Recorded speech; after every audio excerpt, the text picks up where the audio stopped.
আসসালামু আলাইকুম গাইস, কেমন আছেন আপনারা সবাই? আপনাদের জন্য আমি আজকে কাতলা মাছ দিয়ে আর হলো বেগুন দিয়ে একটা রেসিপি নিয়ে আসছি। প্রথম দেখুন আমি ফ্রাই প্যানের ভিতরে তেল দিয়ে দিলাম।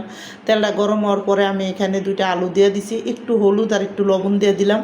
দিয়ে কিন্তু আমি এই আলুটি ভাজা নিমু, একটু হালকা করে ভাজা নিমু।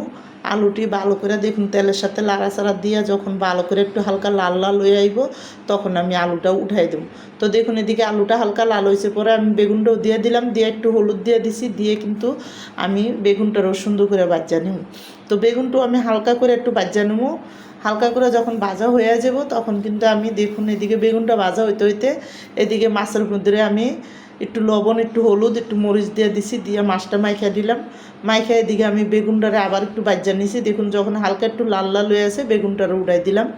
উঠাই এখন আমি মাছটি বাছতে দিয়ে দিব ফ্রাই প্যানের ভিতরে।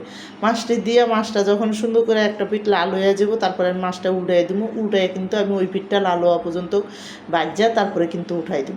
তো আমি এদিকে মাছটা ওই সাইডের চুলায় দিয়া কমাইয়া তারপরে দেখুন ফ্রাই প্যানের ভিতরে একটু তেল দিয়ে দিলাম, অর্ধেক ইয়ার কাপেরও কম।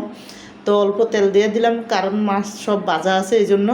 আর এখানে আধা কাপ পেঁয়াজ দিয়ে দিছি। যখন পেঁয়াজটা হালকা লাল হয়েছে 2 চামচ আদা রসুন বাটা দিয়ে দিছি, 1 চামচ লবণ দিয়ে দিলাম। এখানে অল্প আধা চামচের কম হইব হলুদের গুঁড়া দিয়ে দিছি, আর আধা চামচের মতন হইব আমি ধনিয়ার গুঁড়া দিছি, 1 চামচ স্বাদ মতন লবণ দিয়ে দিছি।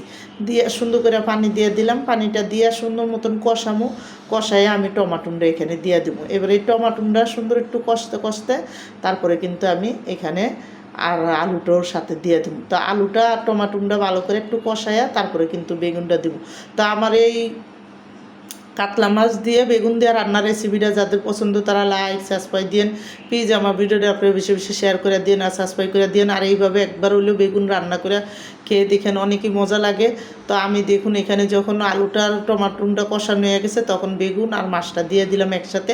আর আমার এদিকে যখন এটি সব সুন্দর করে কিন্তু ভাজা হয়ে গেছে এই জন্য কিন্তু আমি জলের পানিটা অল্প করে দিলাম যাতে সুন্দর মতন 2-3টা বলক আইলেই কিন্তু তরকারিটা হয়ে যাব। তা আমি দেখুন এদিকে মাছটি উপরের দিকে করে দিয়ে তারপরে কিন্তু পানিটা দিয়ে দিছি। দিয়ে এখন চুলার আঁচটা মিডিয়ামে রাইখা তারপরে কিন্তু আমি রান্না করব।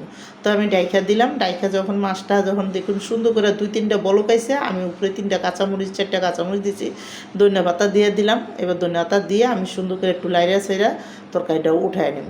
তো দেখুন এদিকে মাছটি একটু উল্টায় দিতে আসি আর ধনিয়া পাতাটা দিয়ে যাতে তরকারিটা একটু লাড়া হয়ে যায়। তারপরে আরেকটু ঝোলটা কমা পর্যন্ত আমি রান্না করবো। আর একটু যখন ঝোলটা কমে আইব তখনই কিন্তু মাছটা আমি উঠাই দিব। তো দেখুন এদিকে কিন্তু মাছটা সুন্দর করে হয়ে গেছে আর ঝোলটাও শুকিয়ে গেছে। এখন কিন্তু আমি মাছটা নামাই দেবো।